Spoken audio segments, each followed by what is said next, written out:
Hey guys, welcome back to Vertical Momentum. I'm your host, Richard Kaufman, also known as the Comeback Coach. As you guys know, I'm a veteran, I'm a patriot.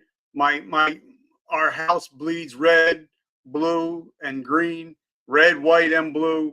We love this country. So this shows we're gonna be talking about some sensitive subjects, but we're not bashing anybody. We're just giving our thoughts and giving information that you may not know. And I'm gonna learn some stuff that I know that I don't know because I'm definitely not the smartest man in the room. And when I hang with Peter, I'm definitely not the smartest man in the room.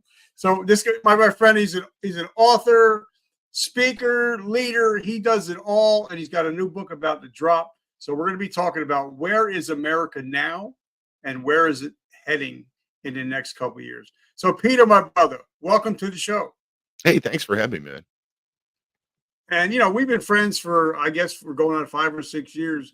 So my first question is, what is your definition of resiliency? I mean, especially you worked with the postal system for a long time, so you've seen a lot of changes coming and going. Now you're an author, so you're seeing a lot of changes in the world right now. So what is your definition of resiliency? No, resiliency is the ability to adapt and overcome. A- And anytime I hear the word, I think of my own personal story of well the first week of basic training, and you're sleeping in a room with 80 guys, and half of them are crying themselves to sleep that first night, thinking, "What the hell did I get myself into?" And I was sitting there thinking, "Shut up, I'm trying to polish my shoes or write a letter or whatever I was doing." It's the ability to fit in. It's the ability to adapt to the situation around you, to come back from adversity. All right. So obviously, with that accent, you're not from Southern California. You're not from Alabama. You're somewhere probably around my area. So tell us a little bit about where you came from, where did you grow up, and a little bit about your military service. I was born in Watkins Glen, New York. By What the a time racetrack! What a racetrack! I Yeah. love NASCAR at Watkins Glen. Okay, well, sidebar, my grandmother's house when I was growing up was on Bronson Hill Road, and back then, Bronson Hill Road was the only way to get to that racetrack. So when the race was there, we would sit in grandma's living room and open the windows, and we could hear the cars less than a half a mile away. We could hear the cars on the track and then watch them on the television. Wow, that's cool. All right, so I was born in Watkins Glen. By the time I graduated high school, I had lived in New York, Pennsylvania, California, and Florida. Uh, went into the Navy out of high school. Raised my right hand at the MEP station on December 31st, 1990. I'm sorry, math. Is that right? Yeah, December 31st, 1990. 15 days before Saddam Hussein get out of Kuwait deadline from the first Gulf War. Only did So 2 years at why did you pick the Navy out of everything? tradition. I I liked stability and tradition, and one of the things the Navy had was tradition. And you looked at their uniforms hadn't changed in 200 years. At that time, they changed them all now. But but when I enlisted, they still wore the same bell bottoms and the same 13 button flap in the front of the dress uniforms, and I that was something about it. And the boarding a ship, salute the flag, and then the officer, and then just tradition. That was a lot of it. Ringing um, the bells of the watch, and the ringing the CO on and off the ship and stuff like that. So because me and you, we're brothers in military, we're brothers in arms. When you raised your right hand and you took that oath, for me and you, I know that even though we got out of the military, our oath really never ends. No, and So I've what done was it. it like taking that oath that day? Well, I've done it many times since then too. I served as an officer in the American Legion, so I was at tons of American Legion meetings, and they start every meeting with the pledge, the preamble to the American Legion Constitution, which pledges support to the Constitution. I'm a mail carrier, so I had to raise my hand when I started working for the post office. I'm the Pennsylvania State Constable for my town, so I raised my hand then. I've done it many times. The first time I didn't know what it meant. I don't think many of us did. At 18 years old, when was the last time you had read the Constitution, if at all? Now it means a lot more to me. So now, all these years later, the fact that I swore that oath means far more than it did when I was 18. And that's something I'd like to talk about. There are over 2 million federal employees in this country, federal civilian employees, let alone, I think it's about 2 million military people too. All of them swear an oath to support and defend the Constitution. How many of them have ever read it? These people, myself included, when I was 18, I didn't know, raise their right hand and support and defend or protect and uphold, depending on what office, what oath. But all of them, it's an oath to the Constitution first and foremost. We don't teach it anymore. You should have to, you should be given a quiz or something to prove that you actually know what the Constitution says before you can take that oath. It's And when meaning. we took the oath, we a lot of people forget that, you know, we gave an oath to protect this country from foreign and domestic. Hmm. And a lot of people think, oh, it's other countries. No, we have stuff going on in our own country that we need to protect the Constitution, people, and the Constitution from people in our democracy, right? Yeah, I was gonna say some of those people are in office. You know, there's the threats on the street, the runaway militia that might be doing stupid stuff. It could be the riots in your town.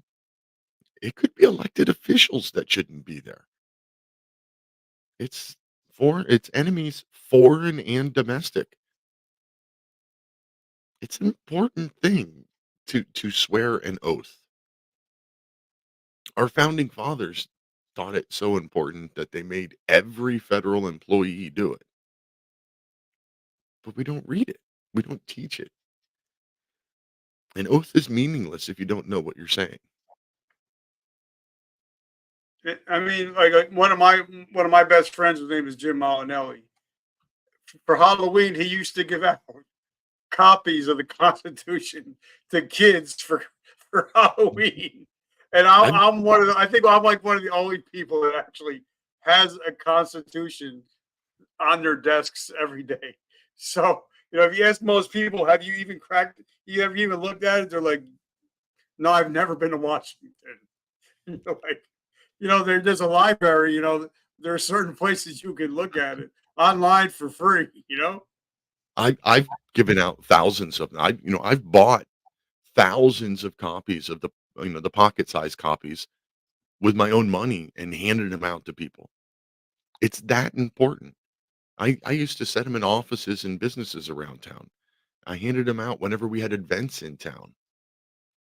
And like right here next to me, here's a nice little leather-bound version that I keep right next to me on my desk.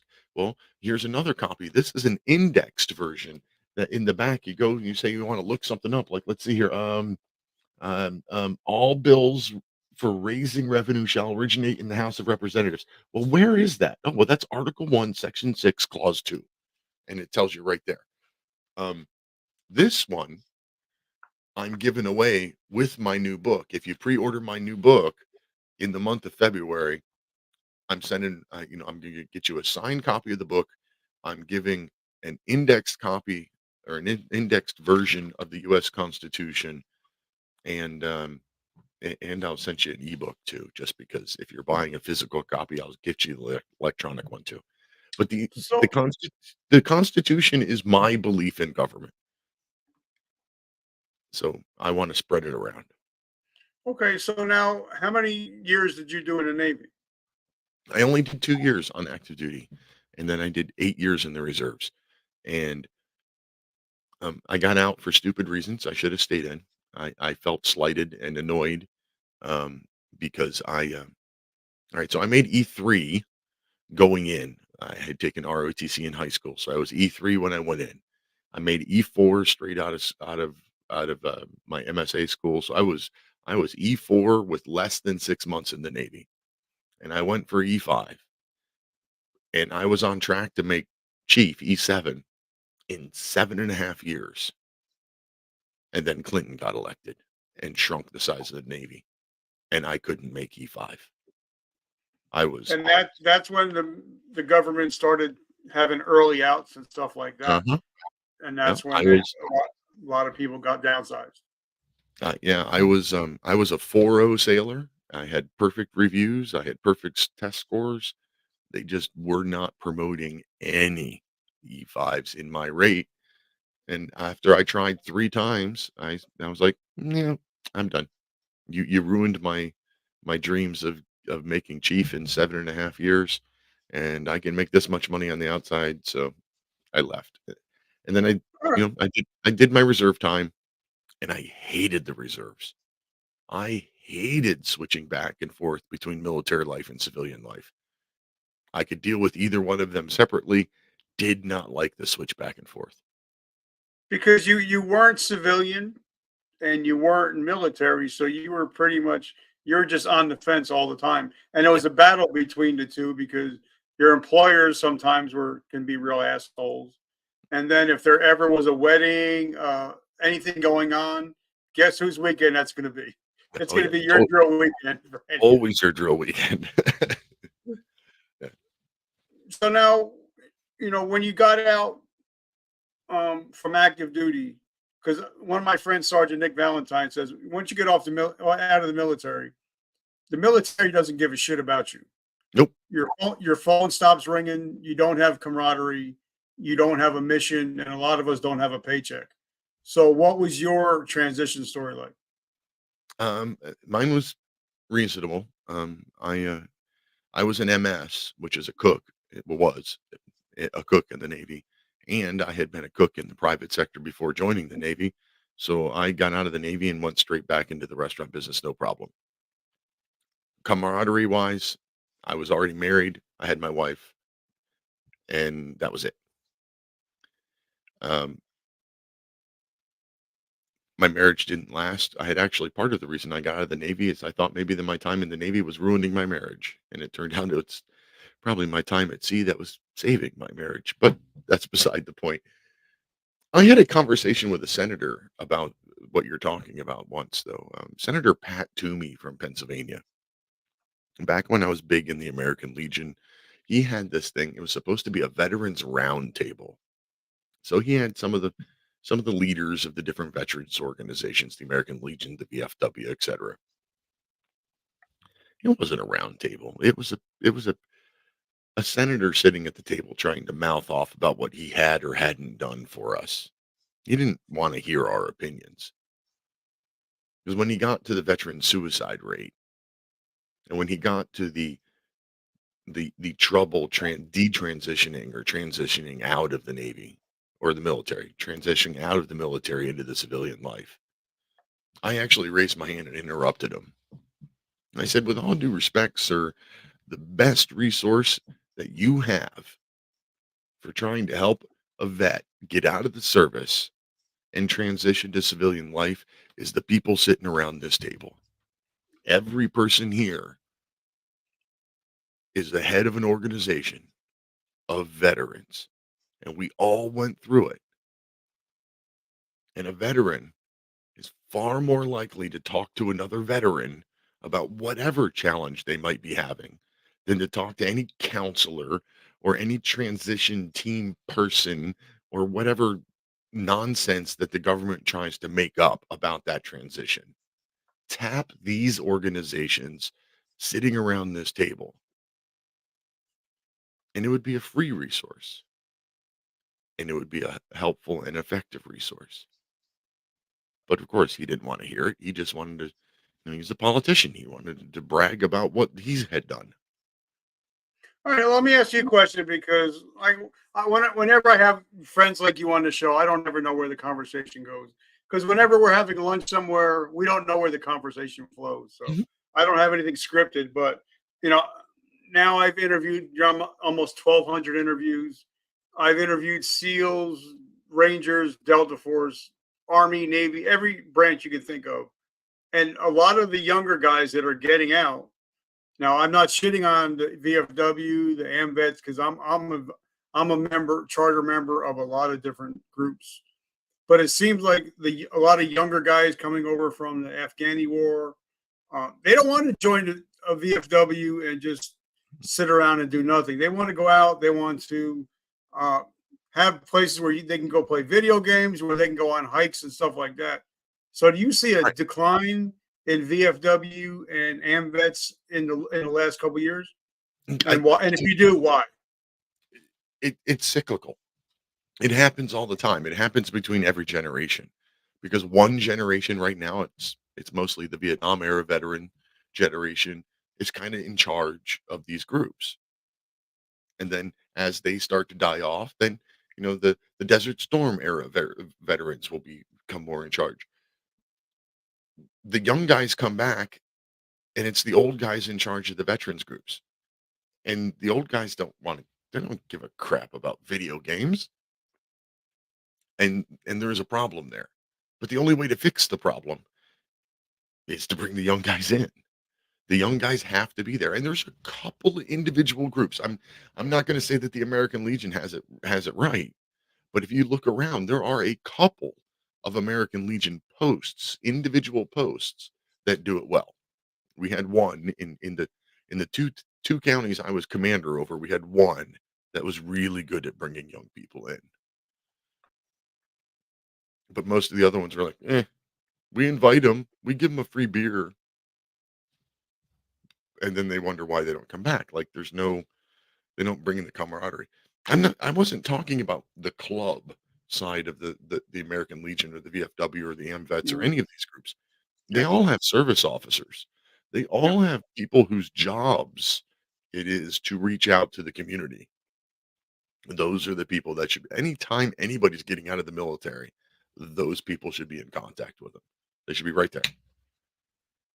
I You want to love it. So before, because I want to get a little bit deeper into that, I want to thank our sponsors. As you can see up above, I have a podcast. We're the top rated podcast, one of the top rated podcasts in the world. I hate doing graphics. I hate doing SEO. I love talking to people like you, hanging out with Peter and hanging out with authors. And so that's my gift, but I hate doing the other stuff. So what I did is I actually hired my brother Joey to actually do all the back work for me. So, guys, if you love doing what you do but hate doing the stuff you don't like to do, make sure you reach out to my brother Joey at Wonder Systems Co. so you can do what you're great at and let the people behind the scenes do what they're great at. Love you, Joey. Thank you so much. Also, another veteran. All my sponsors are all 100% veterans, 100% of the time. So now, talk to us because how did you get involved? Because there's one thing knowing the Constitution, reading the Constitution. So how did you get into the whole crazy world? Because I know working at certain jobs, I actually have another friend named Peter, who's a mail carrier, and he gets a lot of shit for some of his political views. So he has to really, really keep it calm, especially on social media or at work. So how did you get into this whole constitutional teaching, and how did that go in your job when you started talking about it a lot? can't I can't talk about it at work. It's honestly illegal for me to talk about it at work. As a federal employee, a mail carrier, like your other friend Peter, the mail carrier. That's Yeah. weird. Um, the Hatch Act forbids us from being political while doing our jobs, which is why we also can't run for office. We're not allowed to be political. They're afraid that we're going to use our power as federal employees to rig the elections for So wait, whatever. let me get this right. So the same people that raise their hands to protect the Constitution are not allowed to talk about the Constitution. Exactly. Yes. Okay. Yeah. Isn't that great? Okay. Okay. Yeah. Wow. So that had to be interesting to Yeah. kind of keep your tongue at a lot of things that are happening. Yeah. So it is. I've got a friend or two, and we'll go out for a smoke break or something and talk about it. But yeah, no, we got to be careful. So then, You know, talk how did I about get your involved? talk about your book. Not only one reason I love your book, and I can't wait for it to drop on on the first. But because you tried not to piss off this person, you just talk about facts. Yeah. And I Yeah. think that's great because a lot of people want to cause dissidence. They want to cause drama, but you're Well, like, no, I'm not trying to piss anybody off. I'm just telling the facts. don't get me wrong. There are going to be some people that read it and get pissed off because you can't please everybody all the time, and I'm human. I can't be completely neutral no matter how hard I try. It Yeah. it bleeds through. But my journey started 5 or 6 years ago. I looked at the world and I thought something is just wrong. I had been pretty much apolitical up until that point. I didn't pay any attention to politics. And then, to be honest, it was Virginia and New York. Their complete erasure of the abortion limits line, saying that you can have an abortion right up until a baby's born, and then not only making that law, but then like celebrating, like literally throwing parties because they had done that. That made me go, something's wrong in our country. Because I don't care who you are, what your opinion is of abortion. At some point, that's not a fetus, it's a baby. At some point, that thing becomes a human being. And at that point, abortion is murder. Now you can argue, and this is what has been going on in our country for decades and decades. Where is that point? The completely far right person is going to say, well, that happens at conception, and the completely far left person is going to say, well, that happens when it takes its first breath. But most people and most states up until that time had said somewhere around 20 weeks. 20 weeks of pregnancy, that's when the baby's viable outside of the womb or whatever. They drew a line. And I personally think that had they left that line alone, a majority of the world would have just gone along with it. There would have been people like me that are like, I don't really believe in abortion, but I'm not the one going to hell. So would have just left it alone. I think everything would have been fine. But they kept pushing it, kept pushing it, and kept Okay, so pushing it. let's talk about it for a subject for a minute because I'm a man of faith. I'm a Christian. I don't believe in it, but that's neither here nor there. But about 20 years ago, there was a football player for the Carolina Panthers. His name was Ray Caruth, and he shot and his Mhm. pregnant girlfriend, killed the baby, and he went to jail for murder. So, Tumor. what's the difference between him going to jail for murder or killing a baby? Uh-huh. What's the difference? Right. That Same actually outcome. became that Same that outcome. actually that actually came up really, really shortly after New York had erased the line for abortion and said that you can have a baby right up until birth. Shortly thereafter, somebody killed his ex-girlfriend and their unborn child, and he was charged with 2 murders. Now, wait a minute. Why is it 2 murders if you can abort a baby all the way up until birth? See, you the ambiguity there. Yeah. Anyway, that was the thing that made me look at the world and go, "All right, it's crazy and I've got to do something." So the first thing I did is I cataloged it. I wrote my first little book. It's called Progress. Really? One man's view of social progress in America. It's a really super short book. It's like 80 pages long, maybe. No, not even. It's like 50 pages long.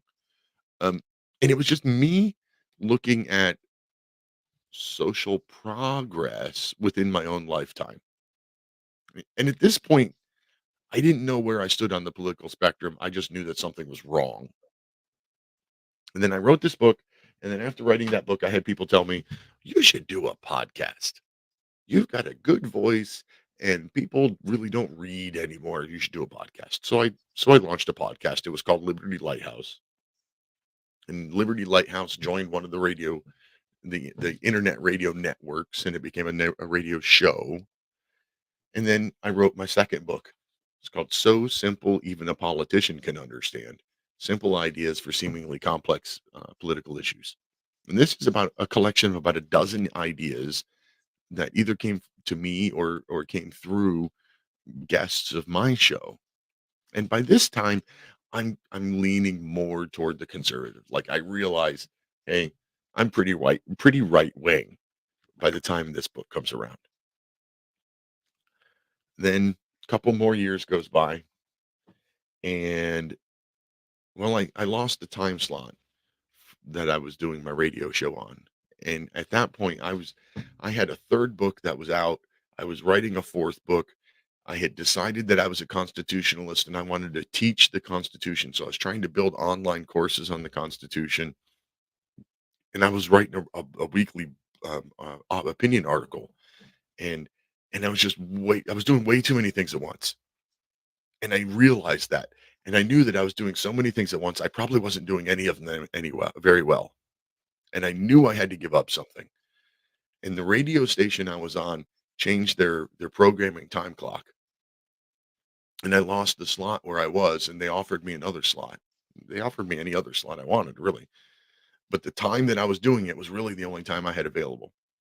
So I said, you know what? This is the sign. This is the symbol, the signal that I need that the radio show is the thing I should give up. So I gave up my podcast about 3 months ago, and I turned to focusing on writing. The third book came out. It's A More Tyrannical King: How the Federal Government Has Become More Oppressive Than King George. This book, I compared the current government to the government of King George III of England circa 1775, when we separated from England, to see which one of the two was really more tyrannical, now or then. And the subtitle, this should tell you how the federal government has become more oppressive than King George. That should tell you the conclusion that I came to after that book. And then no sooner did I finish writing that book, I immediately had the idea for the fourth book, the one that I was really here to talk about tonight: Trust Shattered: Cases of Government Betrayal.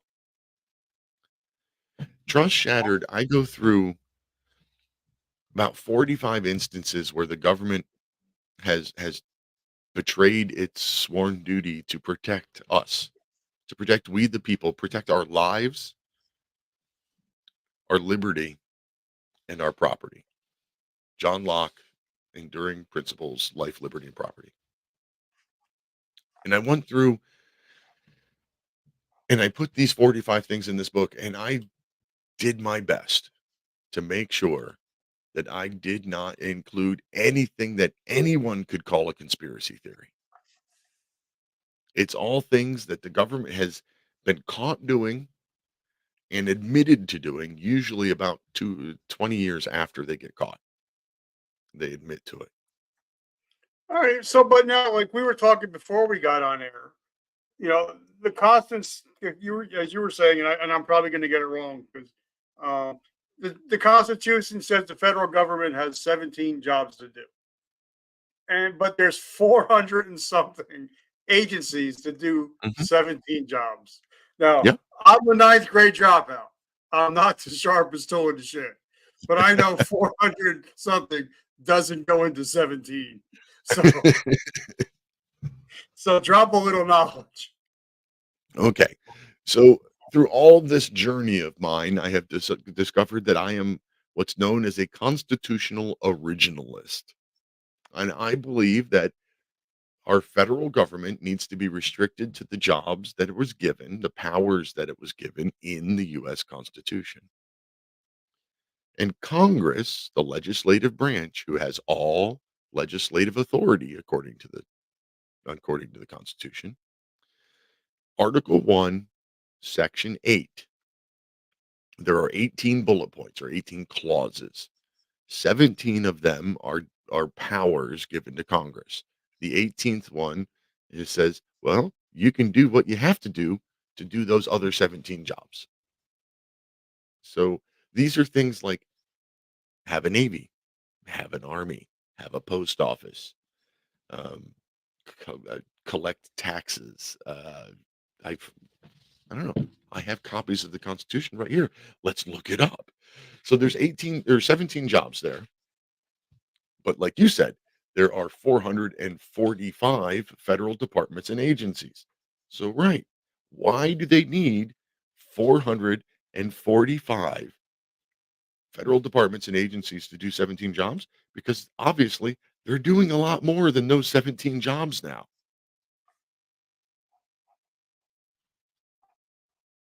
The For example, Congress has been, in my opinion, unconstitutionally delegating authority to the to the executive branch.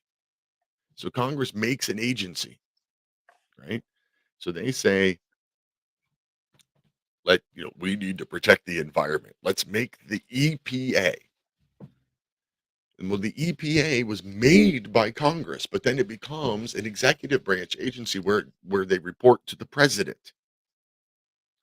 Now, the president, who's the executive, whose job it is to enforce law, now is in control of a group, an organization, an agency that's going to write regulations and then give those regulations the force of law that they are going to enforce themselves.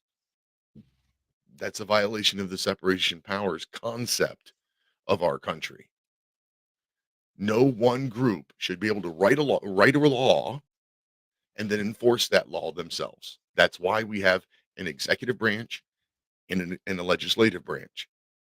Article 1, Section 1, the first freaking sentence, all legislative power shall be vested in a Congress, not in whatever random other job, office, department, agency that Congress wants to make. If it doesn't go through Congress, it's not a freaking law. Period. But now, don't you think that these people that we put in office, that we vote in office, um, should be, if they have to raise their hand saying they support the Constitution, shouldn't we make sure that they're supporting the Constitution and just not writing laws as it goes against the first article of the Constitution Uh-huh. that they're sworn to protect? Yeah. Yeah. And it's my opinion that if you looked at the voting record of anybody in Congress, probably for the last 50 years, every one of them has voted on something that's unconstitutional. If they have ever voted to give a penny of money to an unconstitutional department, agency, or office, they're violating their oath to the Constitution. If they are funding an unconstitutional anything, they're not supporting and defending the Constitution. But that's Okay, now, and since I knew that I was going to have you on, I went into a dark, deep rabbit hole on YouTube for like days, and I had another line come on, and we were talking about AI, we were talking about the deep state and all this stuff. But he was saying, "Rich, do you know that the Federal Reserve is not really federal?" no, Uh, it's not. and a lot of people don't even know that the Federal Reserve is not a government agency, Mm-mm. but they're controlling our money, but it's not. They just put the word federal in there. Mhm. Yeah, it So was Woodrow Wilson, that's insane. 19, That's like me 1913. starting a company saying, "Well, I'm the White House podcast." You know what I mean? And have Uh-huh, nothing to do with the White House. uh-huh. Oh, and go a little further. Look at the Federal Reserve, that with that eagle, that pretty federal looking eagle logo on their paper. They're authorized by the federal government. They're created by the federal government, but they're a private company. Actually, they're a collection of multiple private companies. But as soon as you hear Federal Reserve, you're like, oh, well, I guess that's the government. So Uh-huh. it's amazing how I you mean, could just create something and just it is what we say it is. You know I what I mean? went to pull my wallet out of my back pocket and pull out a dollar bill, and what your greenbacks, your cash that's in your pocket. What is it really? It's Worthless. a That's what it is. yes, it is. But it but it also says on it that it is a Federal Reserve note. And what's that mean? You know, Yeah. nothing. It doesn't mean anything. Yeah. And a lot of people don't even realize that because I had somebody that was working on the inside of the Federal Reserve. And people don't realize that they're getting the reason why there's a coin shortage, because they're slowly pulling money out. They're slowly going to a cashless society. Oh, yeah, they're And, trying really hard. and there is no gold in Fort Knox. Yeah, People don't even realize we haven't been on the gold standard forever. There's no, nothing backing our money at nothing at all. all. At all. So Nope, talk and about that a little bit because a lot of people don't even know that our money is backed by nothing at all. by hopes and dreams. Our money is backed by hopes and dreams, and that's it. And if you think I'm wrong, you think that no, it's from the government. It has to be worth something. Okay, put $100 in a safe. Put $100 in a safe in your house and forget about it.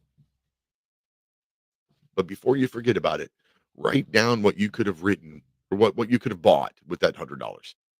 Take $100 bill and a piece of paper and write down, I could have bought 92 loaves of bread or whatever, and put it in a safe and come back to it 1 year later and do that math again. How many loaves of bread can you buy with that same $100 a year later?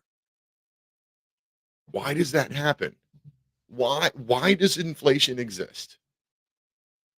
According to Milton Friedman, a really smart man, and well, basically common freaking sense, inflation only exists because there's too much money. You think I'm wrong? You think that there's some other way? Well, let's go back to when money was made out of real metal, like valuable metal. In 1964, a quarter was made out of 90% silver. I was just going to mention that. Yep. In 1964, a quarter, meaning quarter dollar, was made out of 90% silver. Now, fiat currency, $33 trillion worth of debt, $34 trillion worth of debt. Money just thrown, $1 trillion a year added to the debt. Extra $1 trillion a year added to the economy because they're spending, the government spending a trillion to 2 trillion a year more than they bring in. They're creating that money out of thin air. So that quarter from 1964 that was 90% silver. How much do you think that's worth today? How much actual is actually in the quarter now? Nothing. There's nothing in a quarter now. If you It's like a have a plug quarter, nickel. What my grandfather used to says, here's a wooden nickel. Well, that's pretty much what it is. right? It's But worth but nothing.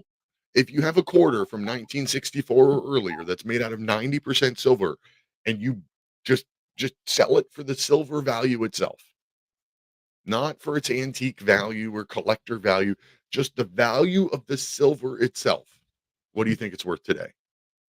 I don't have a clue It's like $7 for a quarter. for a quarter. Huh.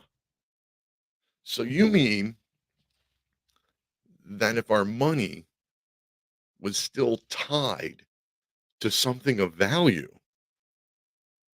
they couldn't just randomly print out more. and we couldn't go $1 trillion further in debt every year. If our money was tied to something of tangible value, there would be no inflation.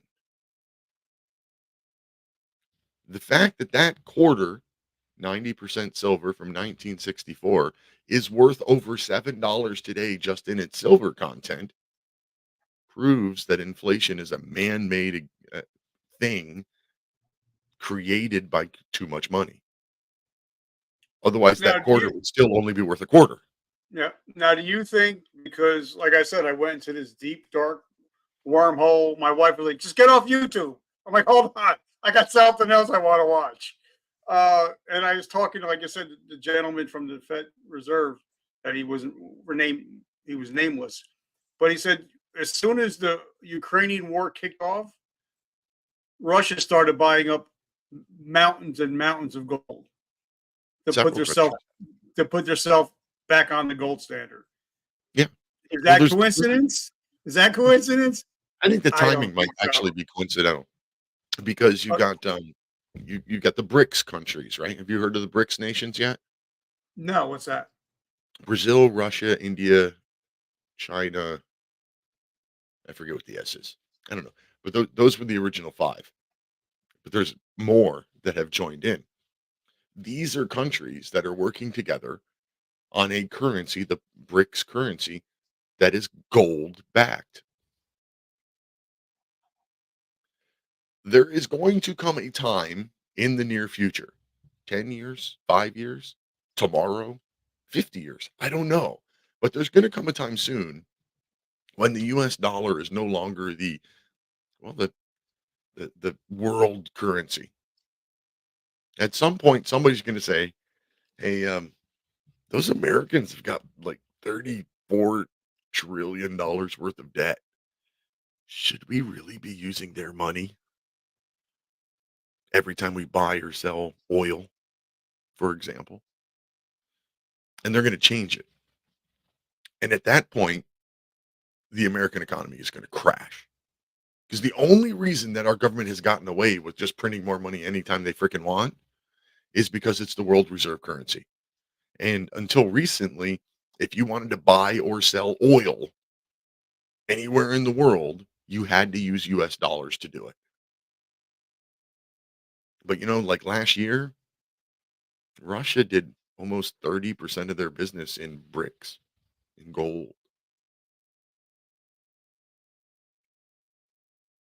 That And the money doesn't. scary part is that, you know, and whether you like Trump, whether you don't like Trump, I don't care what your opinions are. But once we realize, holy shit, all of our diabetic medication comes from China. Mhm, All of our medications that are keeping people alive are coming from China, uh-huh, and they're our biggest enemy. mhm. Huh? How am I going to kill people? Okay, let's just not giving them their medicine. I'm not the smartest guy in the world, but if I'm going to kill a nation, I'm going to cut off their food supply. I'm going to cut off their medicine supply. Am I just seeing this the wrong way? Well, I don't know if that was the intention of China. I don't know if they intended to become the supplier of all of the medicine of the world.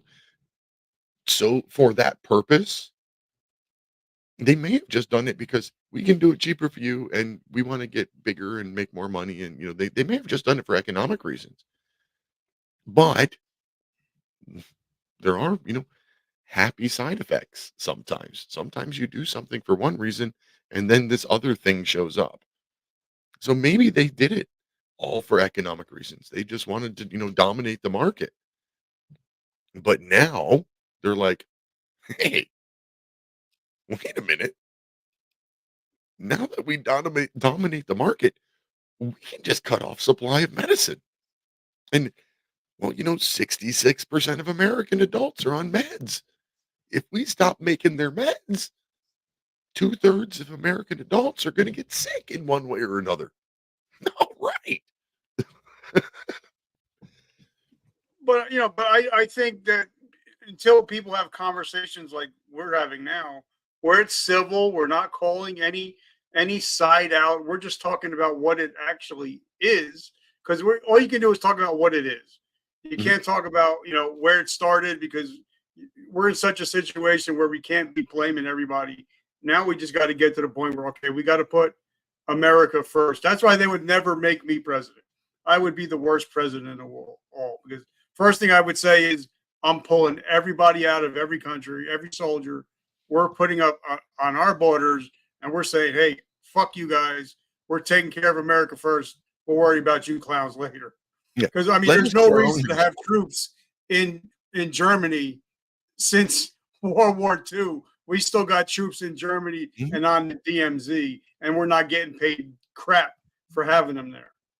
No. So, so I mean, people like they don't think about things like that. That we shouldn't be the world police.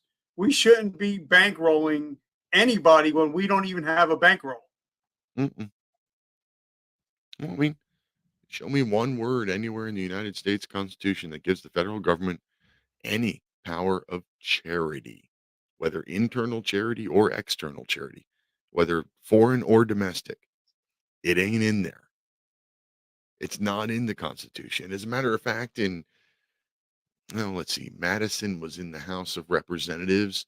So let's say, I don't know, late 1890s, probably. Not really great with the dates, but they wanted, Congress had passed a law or was trying to pass a law to give Hispaniola, what's now Cuba or Haiti, I don't know, whatever, Haiti. Yeah, Haiti.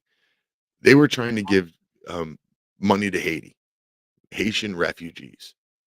And the equivalent of in today's money would be like, I don't know, $30,000 or something like that. They're trying to give this money to Haitian refugees.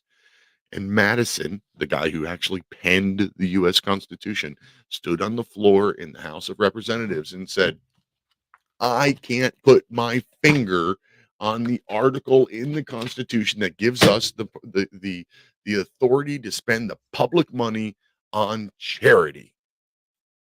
And he couldn't find it because it's not freaking there. He wrote the thing. You'd think, he knows that. Foreign aid Okay, so isn't in now the let me ask you a question, because you have that book in your hand. uh-huh. Can you open up to the chapter where it says talks about sanctuary cities? Oh What no, chapter is that? that's not in there. What do you mean it's not in there? We got millions of immigrants being bused from Texas to sanctuary cities. It's got to be in there. No, because we've completely reversed the flow of money and power in this country. When the Constitution was written, the federal government was little tiny thing that really didn't have a whole lot of money. And when they needed money, they would send a bill to the states, divided up based on population. It was an apportioned bill. So, let's one state's got 10 million people, they get whatever percentage of the bill. Another state's got 1 million people, they get 1/10 of the percentage of the bill. It was divided by population. So they sent the bill to the states. The state then decided how to raise that money, which is why you have some states that have a federal or have a state income tax and some states don't. Some states have sales tax and some states don't. Yeah. It was up to the state to decide how to get the money to pay the federal bill. And sometimes they already had the money. You're like, all right, here you go. I don't have to raise taxes. I already have the money. That all changed with the 16th Amendment in 1913.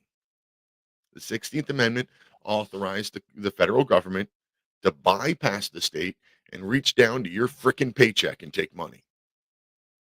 The Constitution forbade the federal government from taxing you as a private citizen. It was illegal. And it was and income tax had been tried two other times, and the Supreme Court kicked it out as unconstitutional twice until the 16th Amendment. The temporary taxation to help fund for the war that would never rise above 2%. That's what everybody was told at the time. When was the last time that your income tax was 2% or less? Well, you said that you live in some of the highest tax states: New York, Mhm, California, mhm, and in our state, at least in New Jersey, I know that we pay property tax, gas tax, mhm. tax on everything. So when they say, "Oh, well, we're only paying 22%," well, if you really look at all the taxes are you're paying upon taxes, we're probably paying 50 to 60% just in Yeah, tax. If you look at everything that we pay in taxes and everything that we buy is tax. So we're really getting cranked for I taxes. And if it I was only actually supposed to be 2%, mhm. like I said, I'm not a smart man, but I know it's way more than 2%. Well, I actually tried to figure that out. I tried to figure out how much money I paid in taxes when I wrote my first book, and, it's impossible. It's literally impossible to figure out because when you get to corporate income tax, well, corporate income tax is going to be built into the cost of everything that you buy. But Mhm. how many layers of corporations were in that thing? Think about just, think about the just the hat that you're wearing right now. It's a Yep. standard baseball cap. Was the bill made by one company and then the top made by another company and Yep, maybe and then the the connector. logos and Yeah. yep. So how many companies were involved? And then when the manufacturer put it all together, did they sell it directly to a retailer or did they sell it to a distributor who then sold it to a retailer? So there's literally no way of knowing how much corporate income tax has been incorporated into everything that you buy. And that's by design. But then You know, also because I'm my company, we're a corporation, mhm, and I tell people that I talk to that I pay less in taxes as a corporation than the average taxpayer pays. And like Trump says, you guys made the law. I'm just going by the law, and I'm just mhm, playing the game better than everybody else. yeah. So if you want to not pay a lot of taxes, you need to start your own company and have a corporation. Well, I'm just saying. going back to my friend Milton Friedman, an uncomfortable truth is that only people pay taxes. Corporate tax, business tax, every other form of tax out there gets passed down to we the people at some point down the food chain. Only people pay taxes. So that whenever you see a politician talking about big evil corporate income tax, only people pay taxes. You can give them the bill, but when their profit shrinks, they're just going to pass it on to you. Only people pay taxes. That's simple. And historically, when a free nation, and we're not the first free nation in the world, but historically, when the tax on a free people reaches 25%, the nation resets in one way or another. Whether it's a rebellion in from inside that resets it, or whether it's collapses within its own financial system Yeah, at and like, oh, 25%. and what's I don't even remember what the old saying is that if you don't know history, you're doomed to repeat it. Huh? Does anybody remember the Roman Empire? How that fell because of what we're talking about right now. And I just want to say to my brother Damon, thank you for hopping on. I love you and I appreciate you, brother. So now talk to us about your book. Tell us, about um, what your purpose is for putting it out because everybody has a reason for putting a book out. Is it to educate? Is that the most important thing you're looking to do? I put it out there more. It's not to educate because honestly, I think if you're on my side of the political aisle, you're going to know most of the things in this book. But I put it out there in such a way that maybe we can start to bridge the divide between the right and left. My goal is that anybody anywhere on the political spectrum can read this book without being offended. And if you're a skeptic of government already, and you're a student of history and a skeptic of government, there might not be much anything in here that you learn. Maybe you'll learn one or two things. Maybe you'll learn a little bit about the structure of, you know, Project Shad was part of Project 112 or, a thing like that. It's not a terribly detailed book. I'm a high school graduate. It's a 30,000-foot view down at a whole bunch of ways that the government has screwed we the people. But it's written in such a way that if you're on the right side of the political aisle and you read it, you might learn a thing or two. And if you're on the left side of the political aisle and you read it, then hopefully you'll come out the other side going, all right, well, I still don't agree with Peter, but at least now I understand where Peter is coming from. When you're trying to convince anybody of anything, you have to meet them where they are. You can't go out. You said you're a faithful man, right? Yeah. You can't go on a mission to a country that's never seen a Christian in the world, ever. You can't go to some little deserted island where they've never met a Christian, never heard of the Bible, never heard of Jesus Christ, and jump in and try to explain the Holy Trinity. You can't.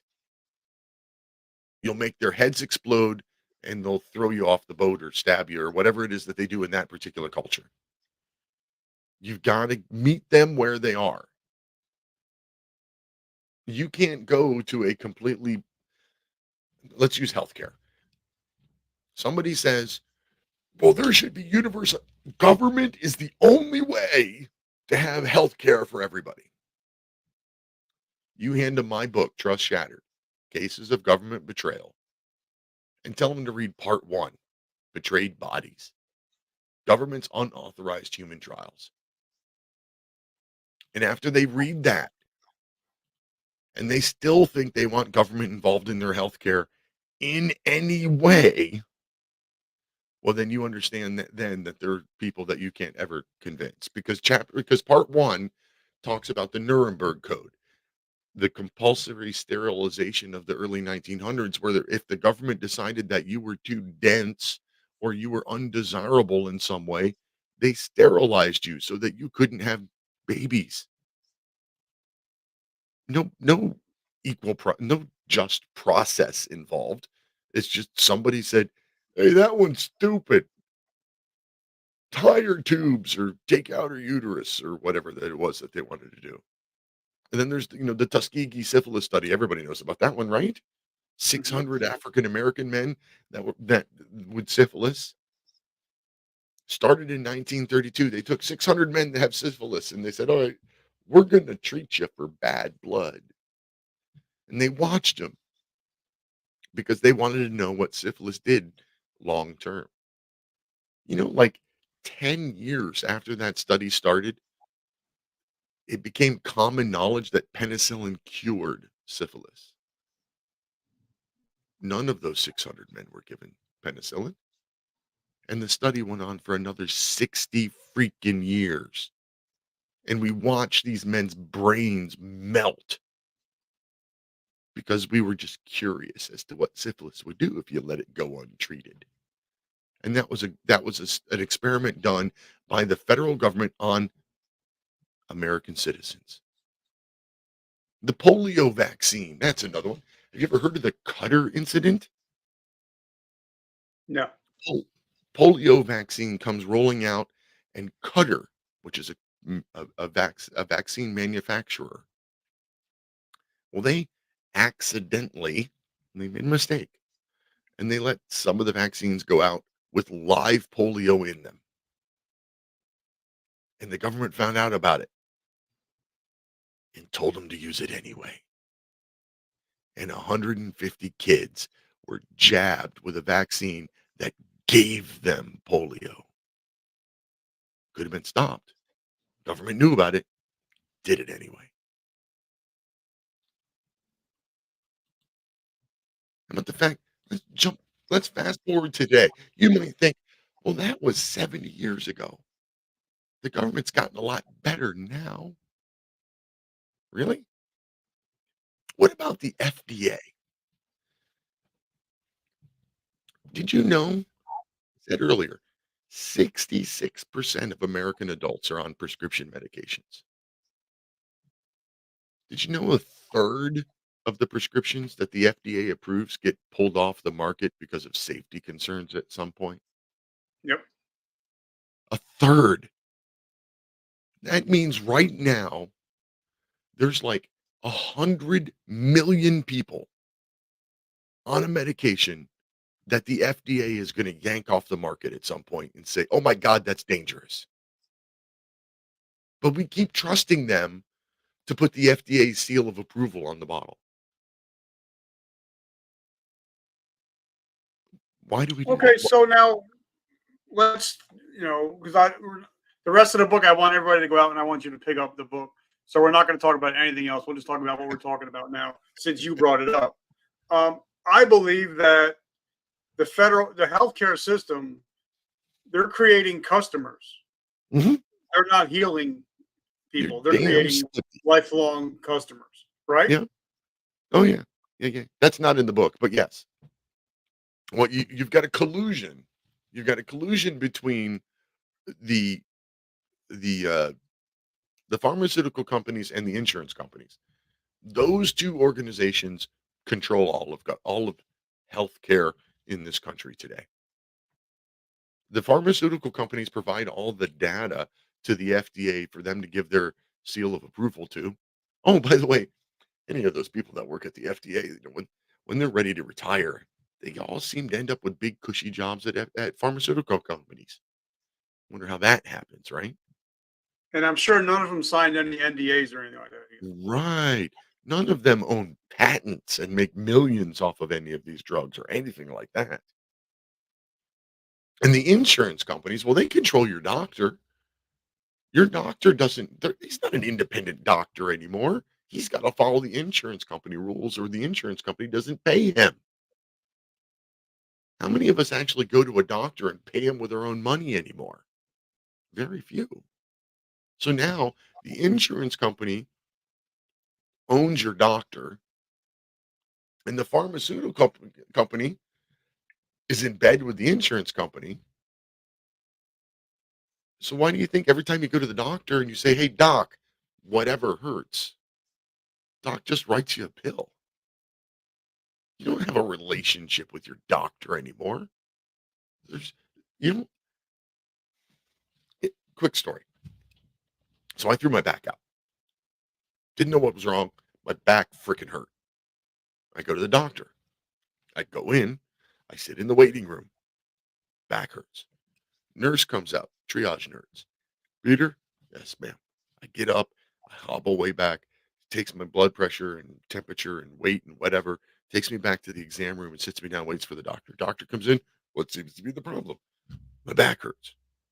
So he pokes and he prods and he does this stuff and he wants me to go see a neurologist.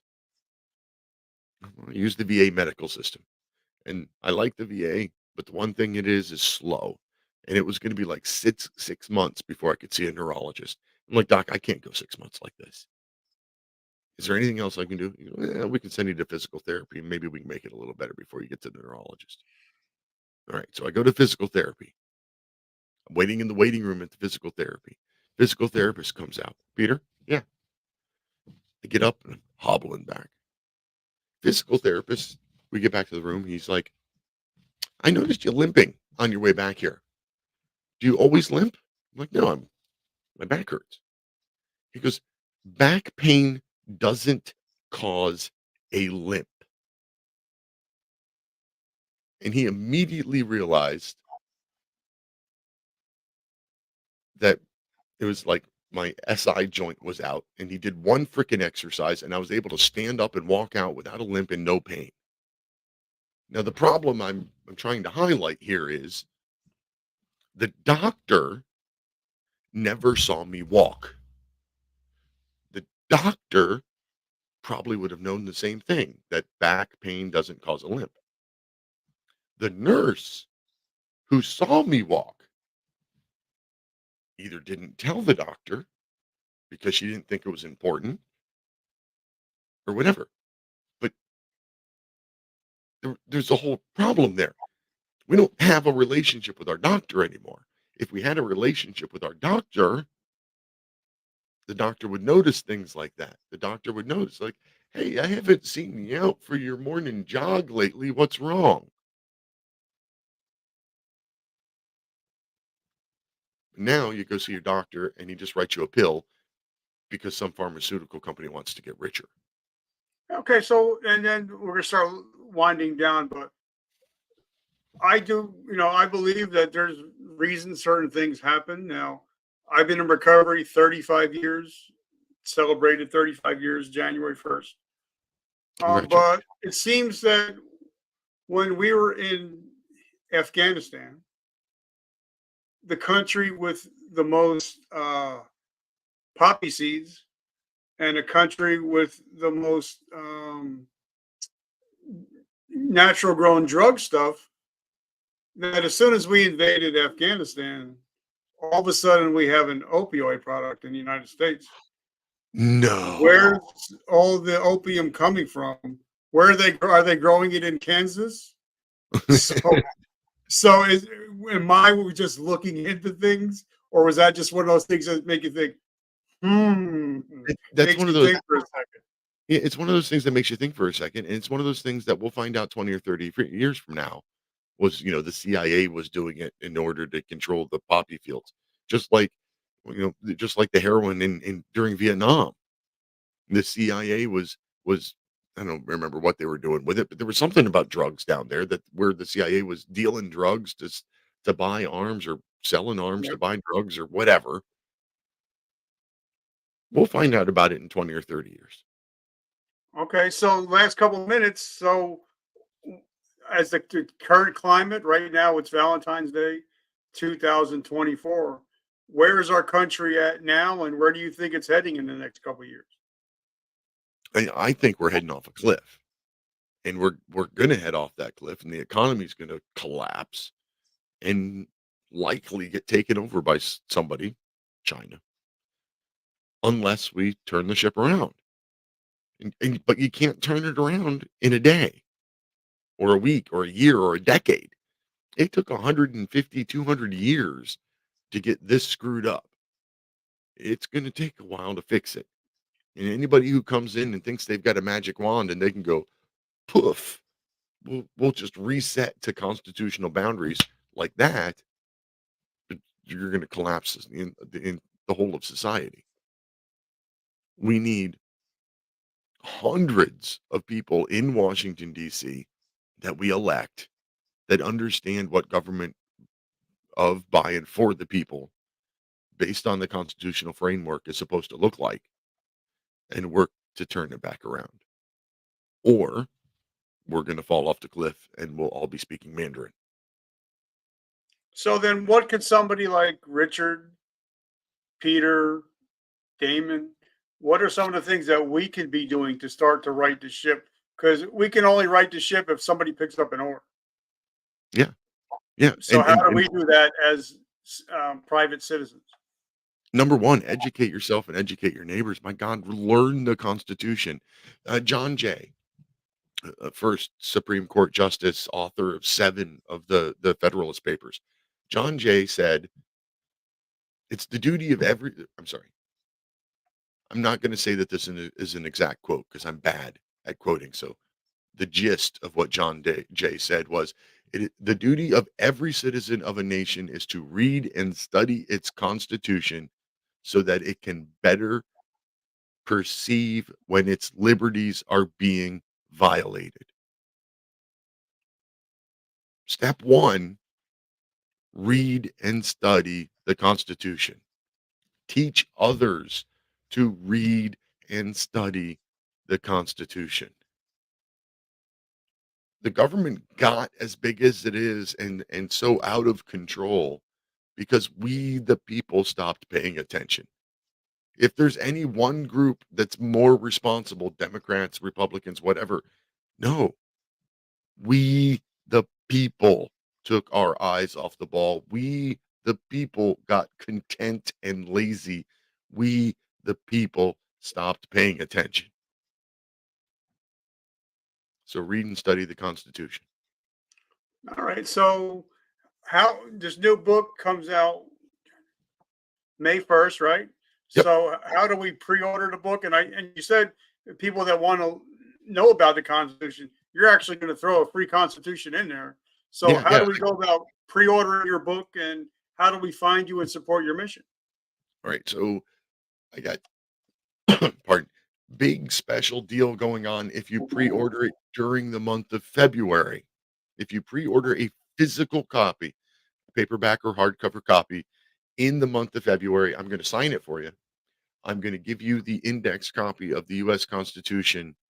And in about 2 or 3 weeks, I'm going to email you a PDF copy. So you will have an early release electronic copy months before it's actually available.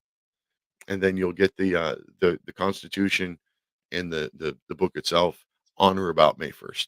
May 1st is Now, the is official. there a website, or is there, how Yep. do we find it? TrustShattered.com. If you want to learn more about the book or to pre-order it, go to TrustShattered.com. And you're also, I also follow you on LinkedIn. I also follow you on um, Facebook. So, is there any other social media platforms that you're on? I would love for everybody to follow my Substack. I write an opinion article every week. It's a short, like 5 minute or less read. It's libertylighthouse.substack.com, named after my old radio show, Liberty Lighthouse. That's listed as the publisher of all my books, Liberty Lighthouse. And my homepage is liberty-lighthouse.com. And from there, you can find all of my social medias and stuff like that. But yeah, follow my Substack and pre-order Trust Shattered, and that those two things would make me extremely happy. And Peter, I appreciate you, brother, and I want to thank you for your friendship all these years. It's taken 5 years to get on camera together, but I Yeah. just want to say thank you for your friendship for all these years. Thanks for all your support and help over the years, man. I love it. All right, guys. So make sure you follow him on Facebook. Make sure you go over to his LinkedIn profile, follow his LinkedIn profile, go to his website. Make sure you pre-order the book so you can have your own copy of the Constitution. So when somebody says, "Hey, this is in the Constitution," you can actually open it up and show, "No, it ain't." So, all right, my brother Peter, thank you so much, and I love you, brother. Love you, man. Thanks for having me. You're welcome. And guys, remember, vertical momentum, the only way to go is butt up. As my tagline is, I'm a big Joel Osteen guy, and he said, you can either be a victim of your past or a victor of your present and your future. So if you're watching this show, you're no longer a victim of your past, but now you live in victory. So I love you guys. Thank you so much, and I will see you guys next week. Peter, my brother, have a great week, and I can't wait to get my copy of this book, and I want my copy of the Constitution. I'll get it to you as quick as I can, brother. All right, brother, be good. Bye.